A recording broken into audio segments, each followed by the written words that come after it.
Okay, why don't we go ahead and get started? We have a lot to cover today. So hello, everyone. Welcome to Ask the Grant Writing Experts. I'm Dr. Meg Bouvier. You know me as the creator of your library of NIH grantsmanship courses. I have over 35 years of experience at NIH as an applicant, an intramural researcher, a staff writer, and now a full-time NIH grant mentor. I've helped clients land over $500 million in federal funding, and I'm here to answer your NIH grant writing questions. So grab a cup of coffee and let's get started.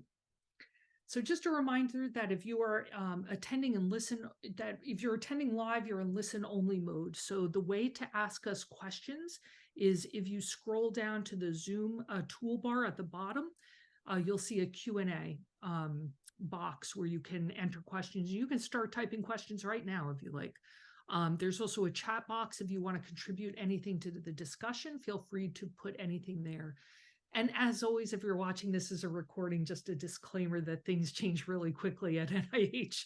So whatever we say today is true to the best of our knowledge as of today, but do please always double check that nothing has changed at NIH in the interim, because things do change very quickly there. So what you should be viewing in the library right now, it's October 18th right now. So if you're working on a resubmission, I would suggest watching the master resubmissions. And if you're planning on writing something for February 2024, it's never too early to get started. I'm a big believer in a 4 to 6 month lead time whenever humanly possible. So feel free to start watching Master the R series, especially chapter 1 in prep. So, and before we introduce today's guest, just a reminder that 1 week from today, which I think is October 25th, I'm going to be giving a Master the R Series live stream boot camp. So that is a half-day live stream of the Master the R Series course, or a portion of it. I'm going to be cutting some of it out so that I can really focus on the writing portions and people's questions this year. So if you haven't registered for that, please do so. If you're unsure about how to register for that, it comes with your membership, so there's no extra fee involved in this. So if you don't know how to register for that and you're interested in attending that, just email me at meg@megbouvier.com. It is going to be Wednesday the 25th, starting at noon Eastern time, and we'll probably go, day one will probably go about 4.5 hours. I'm going to be presenting a portion of chapter 1 and really focusing on the second 3 chapters, which are the writing portions, particularly the approach section. So in looking at my survey responses from the last several live stream boot camps, people really want more intensive presentation on the writing portion. So please fill out those surveys, because I read those and I actually do what you ask me to do. So we've had a number of requests for that. So and I'm trusting that you can go and watch all of chapter 1 in its entirety as needed. For those who have access to the K writing course, Master the K series, I'll also be presenting on the K portion, which is the candidate section and the letters, on the next day, Thursday the 26th, same time, same place, so noon Eastern time on Thursday. Again, if you're not registered and you want to attend those, just email me, meg@megbouvier.com. Okay, so without further ado, I would like to welcome back Dr. David Widmer. And David's bio is in the chat, along with a link to his company. And David is going to be speaking to us today about resubmission. So David, do you want to introduce yourself and tell us a little bit about your company, and then talk about resubmissions for these fine people? Certainly, and thanks again, Meg, for inviting me. I always enjoy chatting with you about all things grants and writing. So I also came from the science and research side, and then moved to research administration and research development. I started as a senior grants manager, managing the grants office then, and then moved about 15 years ago to something called research development, which is sort of the pre-award. Many of you might have an office like this to help you get a start before you begin writing. And Widmer Research Development Strategies helps small institutes to try and put together such research development support, because I definitely believe that that guidance and that support in finding funding, in helping you navigate the crazy world of grants and getting extramural funding uh, really benefits from having a specialist. So that being said, today I was hoping to talk with you and with Meg about resubmissions. One of the very frequent questions that I had over my 20 plus years advising junior faculty and postdocs as to how to best strategize getting funding was a submission went in, for example, a new one, you get critiques, it wasn't funded at that first round, now what do you do? So, there's a whole set of guidance as to how to read the critiques that come in from a peer review point of view. These, one might face these very personally, but for Meg and I, who have seen many of these critiques, we can definitely help you in analyzing them, and Meg has done that. And what I wanted to talk about is some of the things that can help answer the question: should I resubmit as an A1, or should I repackage it as a new grant? Because you can do either one.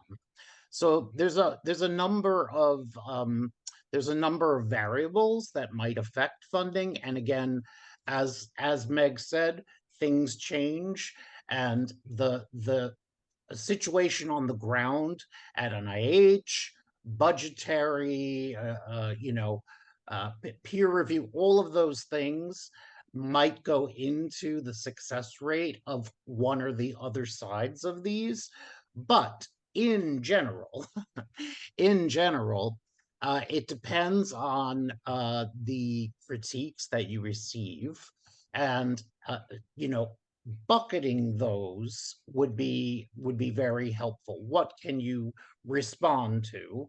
What is perhaps something that was data or needs to be broader explained, perhaps some language to help that Meg's going to be talking about subsequently, to help talk about innovation, to help talk about the significance of your research. Maybe that wasn't properly pushed in the first one. So that's something separate. But one of the things that can help you decide whether you're going for a resubmission or repackaging it anew, it is good to know that in general, resubmission success rates are higher than new R01s. They're in general for all mechanisms, but I'm just focusing on R01s. If you're looking at the last two fiscal years, 2022 and 2021, I excluded 2020. It was quite a bizarre year. The new for new R01s, the rate of funding was 13.7 in the first year and 15.1 in 2022, whereas A1s were funded in the 30s, the 30th percentile for those types of grants. So something that you should definitely look into is the IC.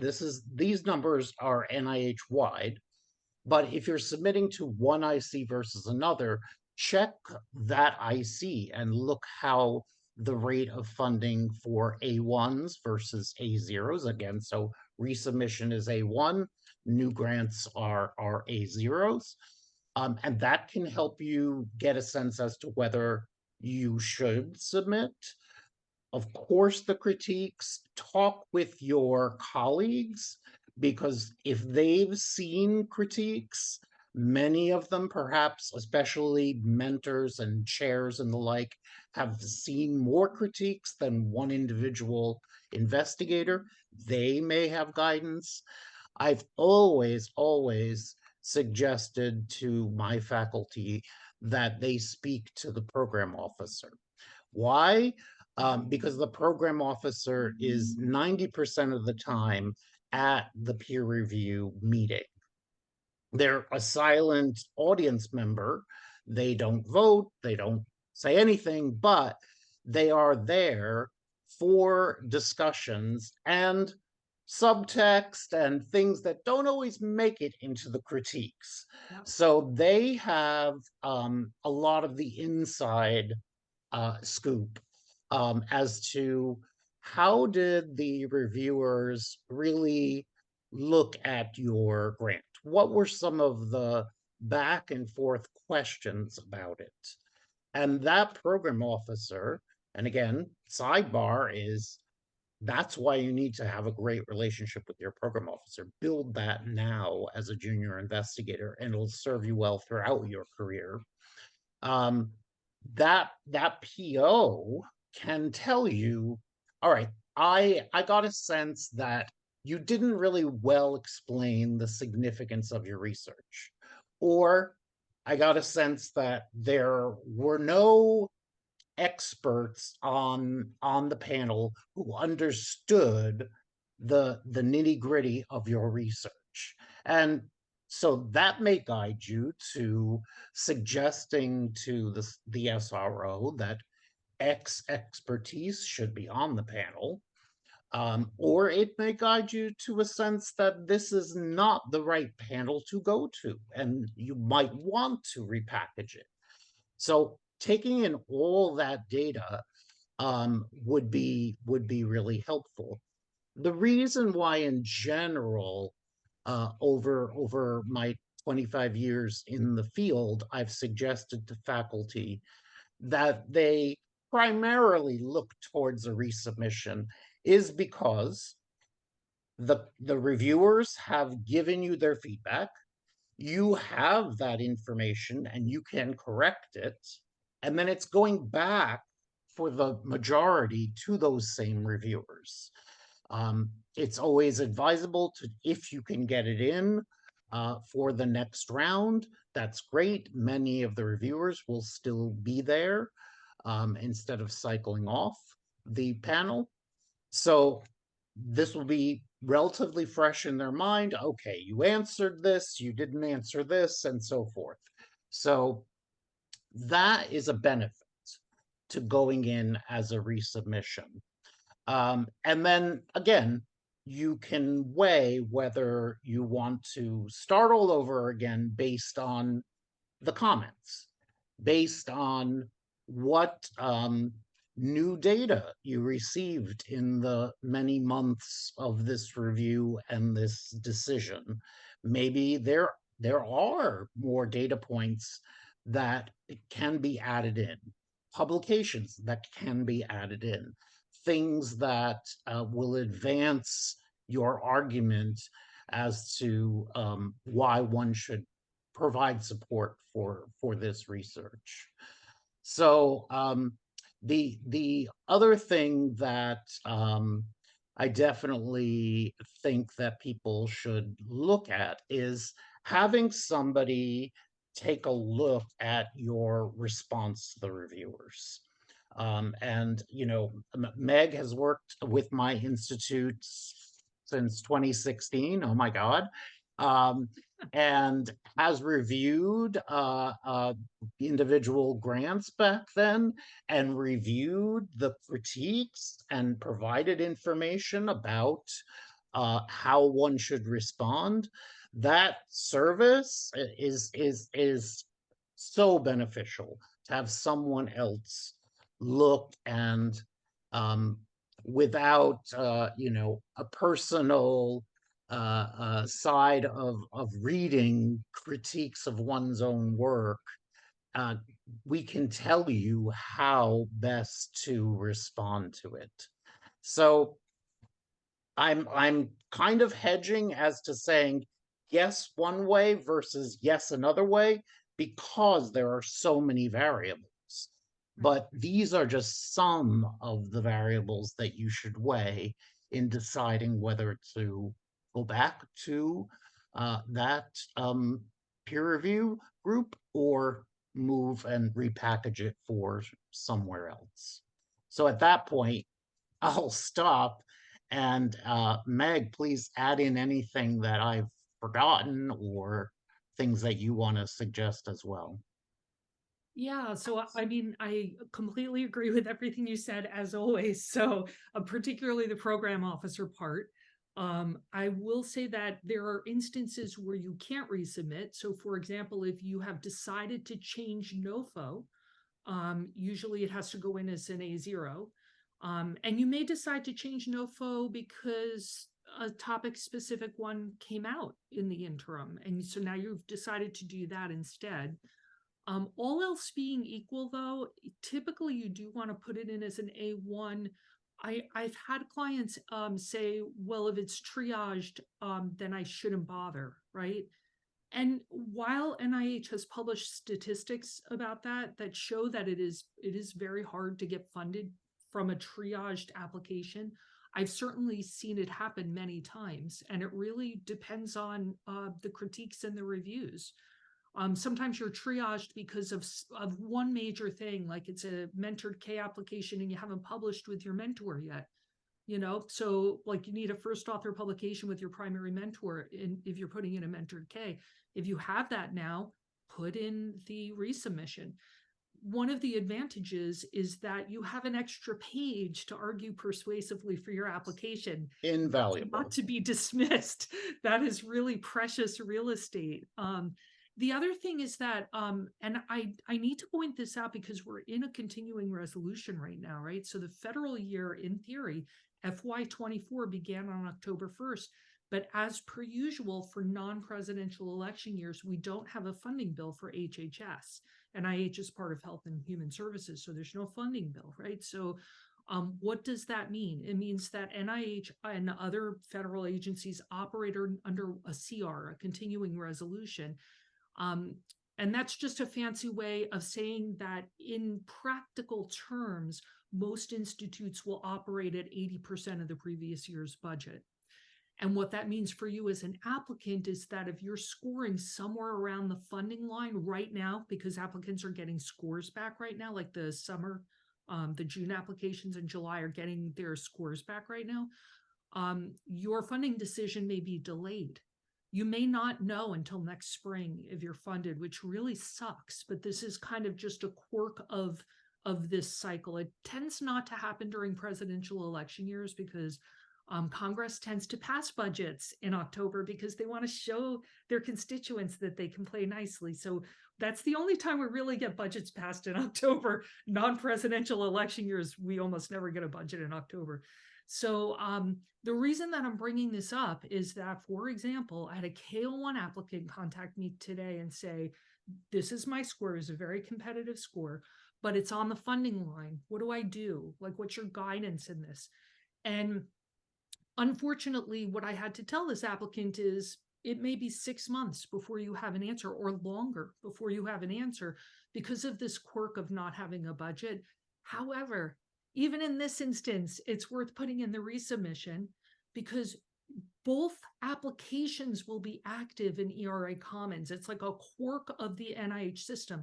So I actually looked it up because I couldn't remember what the flag was. You will see in ERA Commons a flag that says MAA, Multiple Active Application. So what that means is if you put in the resubmission and it bombs for whatever reason, you get new reviewers and they have a whole other set of concerns and your score tanks. The first one is still active. So both applications are considered for funding. So there really isn't a downside to putting in the resubmission. So I have some things that I want to ask David about, but we do have 2 questions in the Q&A. So let's Sure. take a look at those. So the first one is, what can be done if there isn't enough space in the one-page introduction section to address all of the reviewers' comments? So David, I'm going to have you start with that one, because this is a question I'm sure you have also gotten many, many times. Yes. So this, to my mind, it goes back to that first variable that I talked about, which is what in the critiques is necessary to respond to. How, like, if you bucket things as to the priority level, the importance level, um, then that kind of gives you an idea of the things that maybe one person misread or something to that point. But if there's questions about significance and innovation, if there's questions about validity of your hypothesis based on like a misunderstanding, because sometimes the writing is unclear to these scientists who may not be experts working with your receptor, with your gene, with your. So if you see that commonality through the critiques, focus on responding to that rather than something in comparison smaller as a critique. Um, uh, that would be my main suggestion. Yeah, I love that you keep talking about buckets, because I think that what happens is that applicants think they have to create an exhaustive laundry list of every Yes. single solitary critique that was given to them. And that's a great starting point. But then my suggestion, like yours, is to bin them under themes. And then don't waste precious space on your one-page introduction restating the critique. You want to have the bulk of the real estate devoted to your solution, not a restatement of the problem. So the way that I do that is that I never do verbatim quotes of the summary statements. I give a phrase that captures the overarching theme of a problem. So it might be like, not enough preliminary data. So it's not a full sentence. It's not every single critique that you received related to that. And the other thing is I don't bold it, because bold gobbles up a lot of space. So, Mhm. and in my course, Master Resubmissions, I actually give a sample of how I format the one-page introduction. I tend to number them, because when you number things, it's easier to discuss at review. And I underline the critique instead of bolding it. And then most of the space is devoted to the solution. And then, as David said, order the items so that the most significant critiques are at the top. Like, we don't agree with the project hypothesis. Like, that should be at the That's top. something to address right Right. away. Whereas at the bottom, it might be like the font size of your table was too small. Like, clearly you're going to fix that. Like, that takes like Yeah, don't 3 take the real seconds to estate fix. for, yeah. So if those things kind of drop off like if you don't have space for that, then that's okay. It's okay for something like that to drop off. You can make changes in the application that you don't call their attention to if it's not something really egregious. The other thing is, either work with an outside editor who can tighten your language, because I find that most people, your first draft is always going to be very wordy, and either an outside editor or you with refreshed eyes 2 weeks after you've written the first draft of the introduction can come in and tighten the language up. Never say in 10 words what you can say in 5. So these are some of the other suggestions. And then there are lots of other things like you could justify to both the left and right margin, which is not my favorite formatting strategy, but it does tend to buy space. You can auto hyphenate in Word, and that tends to buy space. If you're numbering items and underlining the critique, you don't need spaces between the critiques. They can just run straight through. Keep that introduction section very tight. Make that like 4 lines.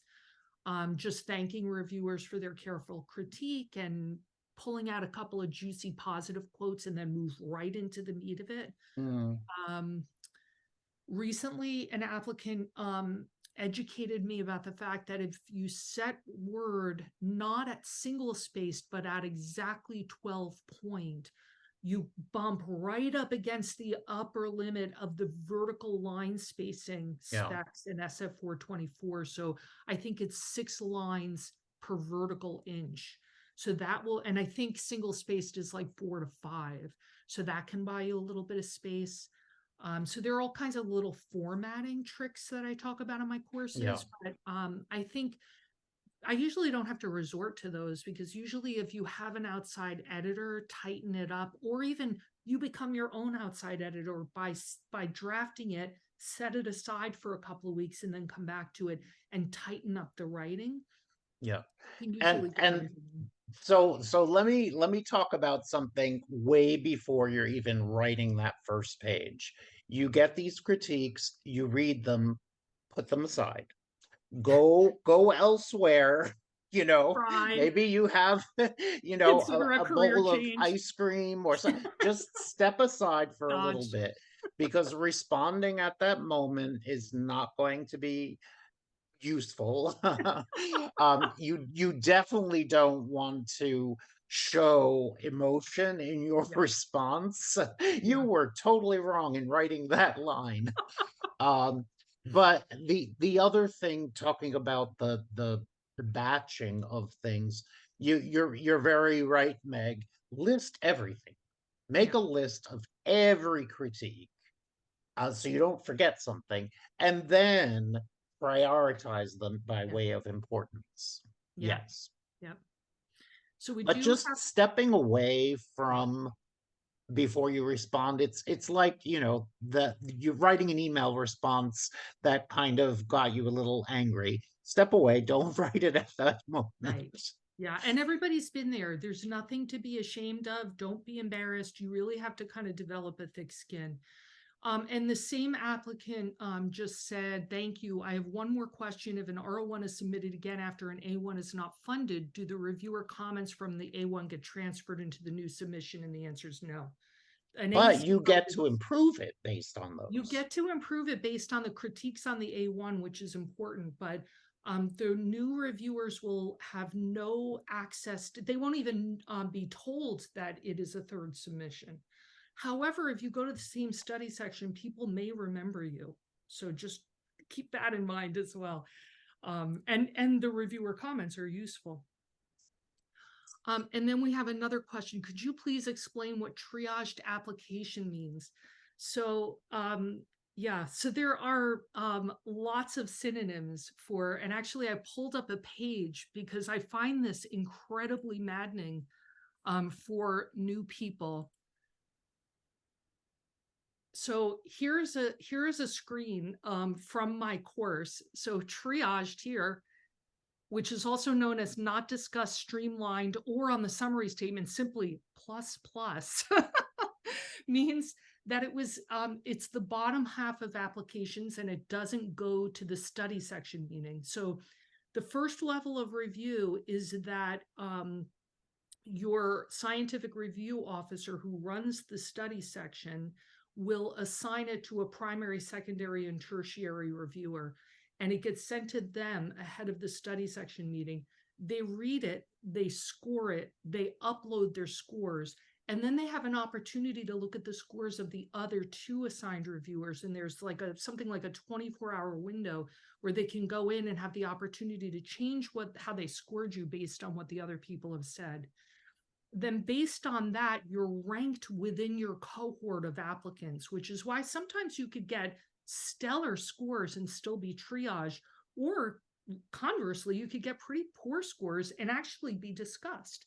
It's because you're ranked within a given cohort. So the top half of the cohort is going to go on to be discussed at the study section meeting, and the bottom half is not discussed or triaged or streamlined or plus plus. So this is a little crazy making. There are lots of words for the same things at NIH. So that's what triaged means. Meg, I have a question for you because this comes up, and I know you and I have discussed this, so this is sort of a planted question. There's frequently questions from faculty. How do I point out the new parts of my A1, the corrected parts compared to the new one? How do I flag those? What would be within your the within the application within the itself? grant itself? Okay, so that's a great question because it used to be, you and I will remember this, and many people on the call are not going to remember this because it predates them. You used to be required to mark the changes in your application, and people would do things like put a red bar in the margin, Mhm. or put it in italics, or put it in a slightly different colored font, or put it in a box. You used to be required to actually mark the changes in the application.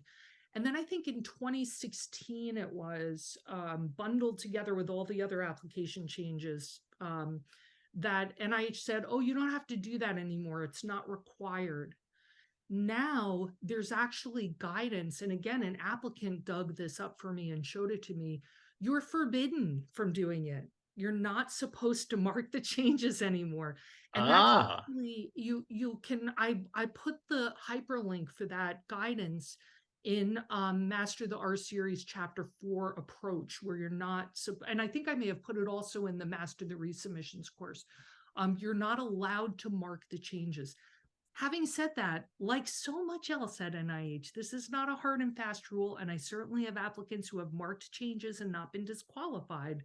So if there's anyone on this call who's having a heart attack at the moment because they're like, oh my God, I marked my changes in July, you're not going to be disqualified, but that's kind of where we are at the moment.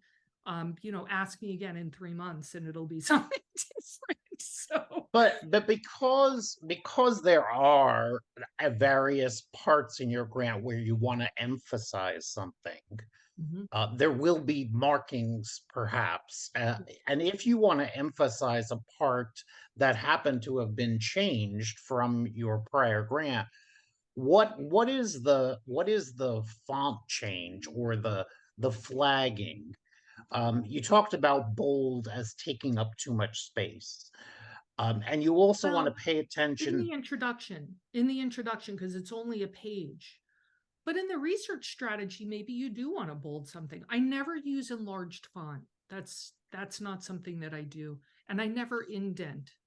But I think in a research strategy, if you want to, let's say it's something in the approach, bold could actually be a good choice there for highlighting something. And from a point of view of reading, because part of it is the reviewers are reading so many of these, you Yeah, want to make it easy for them. yeah. So based on your experience, bold, underline, italicizing the word, what reads better from your Not point of view? italics. I don't find it, as somebody who reviews applications, I don't find that italics grabs my eye when I'm skimming. Bold and underline do. And the other thing that I've done where I really want to wallop somebody over the head with it and make sure they don't miss it. You know how when you read a magazine article and there are those little text boxes with the information in, like some juicy quote is in a little text Yeah, box? right. I've done that because there's nothing in SF 424 that says you can't do that. So if there's no language that says, we're the geeks who actually read that whole damn thing, the 400-page thing. There's nothing in there that says you can't do it, and I've done it where I've like pulled some phrase that reviewers cannot miss this piece of information. I'll pull the phrase out, I'll put it in a text box, and I'll slightly shade the text box with like a light gray or a light beige or something, and then put it on the right margin so that as they're skimming the page, that's where their eye lands. They can't miss it. You don't even have to enlarge the font. In fact, you could even drop the font if you want, Yeah, but not because the below. box and the color, But put it in a yeah. box. Yeah, put it in a box. They're not going to Mhm, miss a box. So if it's something short and punchy and they can't miss it, that's what I do. mhm. So, but we are out of time, David. You and I could go on for hours Yeah, and can't hours. we though? We're grant geeks. So we thank everybody for coming. And I think in our next session, we're going to have a new guest. Her name is Aniela Itzomatic. She is actually a former consultant from my company from many years ago. Wonderful writer, a former PhD bench scientist, and she now runs a company on manuscript writing. And she and I are going to be talking about the differences between how an grant application and a manuscript are reviewed and how that should inform your writing of each. So please join us in 2 weeks for that information, grant writing versus manuscript writing. And we thank everybody so much for coming, and we will see you next time. Good luck with your grant writing. Take care. Thanks, everyone. Bye-bye. Bye.